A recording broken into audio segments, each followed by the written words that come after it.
সুপ্রিয় শিক্ষার্থী বন্ধুরা, এখনো পর্যন্ত যারা সোনার তরী কবিতাটির প্রথম পর্বটি দেখোনি, তোমরা প্রথম পর্বটি দেখে আসবে, যাতে করে তোমাদের বুঝতে অনেক সহজ লাগে।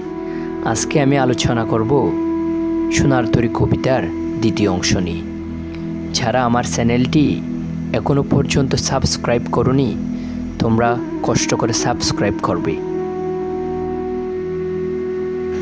যত চাও তত লও, তরণী পরে, আর আছে আর নাই দিয়েছি ভরে। এই লাইনটির ব্যাখ্যা হচ্ছে, কৃষক মাঝিকে বলতেছে, তোমার যত খুশি তত আমার ধানগুলো তুলে নাও।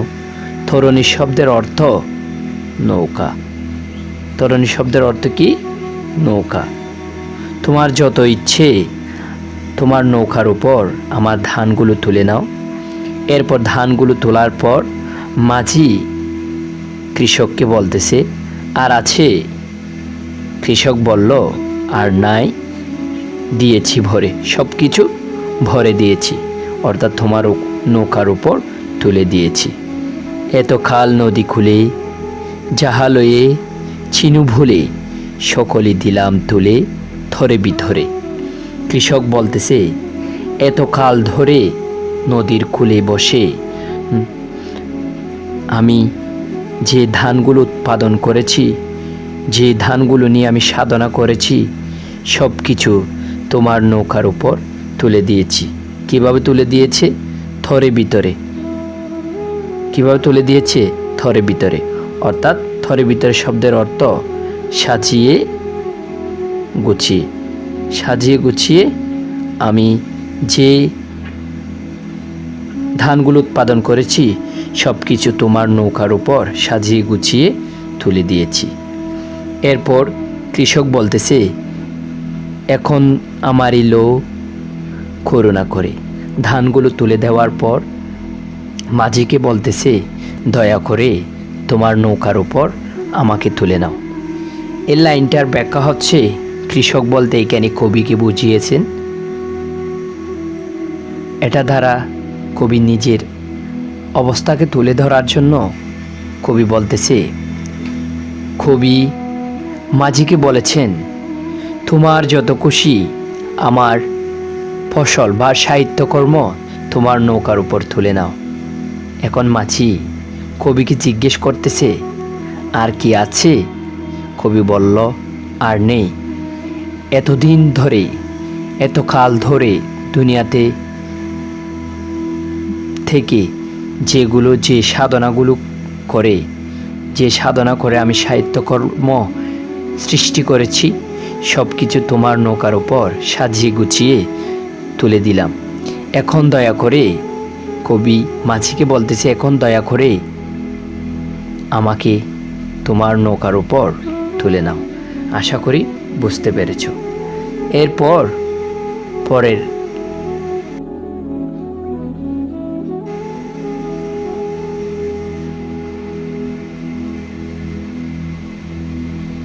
বলল,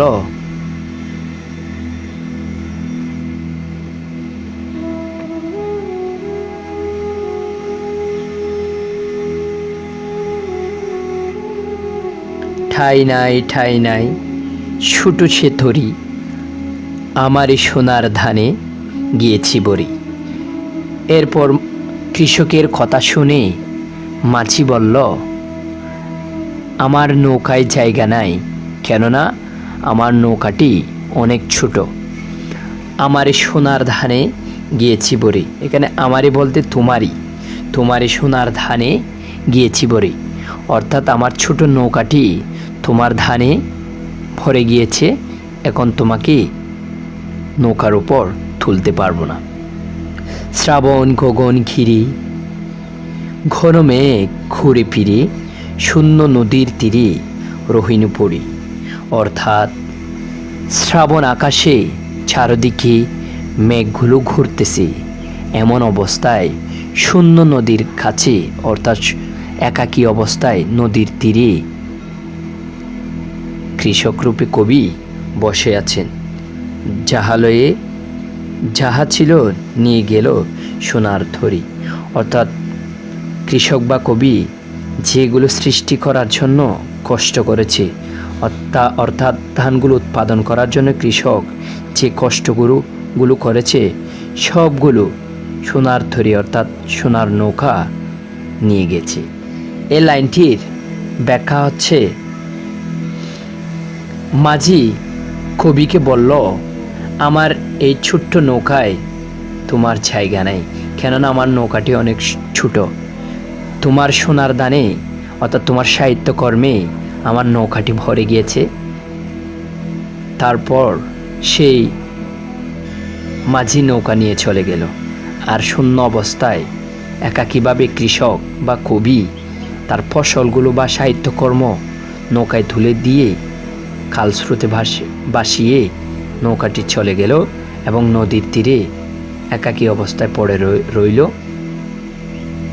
কৃষক রূপে কবি। আশা করি কবিতাটি তোমরা বুঝতে পেরেছ। যারা আমার চ্যানেলটি এখনো পর্যন্ত সাবস্ক্রাইব করোনি, তোমরা কষ্ট করে সাবস্ক্রাইব করবে। তোমরা সবসময় এই সাহিত্যগ্রাম চ্যানেলে তোমাদের যে জটিল বিষয়গুলো আছে সবগুলো তোমাদেরকে সহজভাবে ব্যাখ্যা করানো হবে। এতক্ষণ ধরে যারা ক্লাসটি করেছো তোমাদেরকে অসংখ্য ধন্যবাদ। ভালো থাকবে, সুস্থ থাকবে। আল্লাহ হাফেজ। আসসালামু আলাইকুম ওয়া রাহমাতুল্লাহ।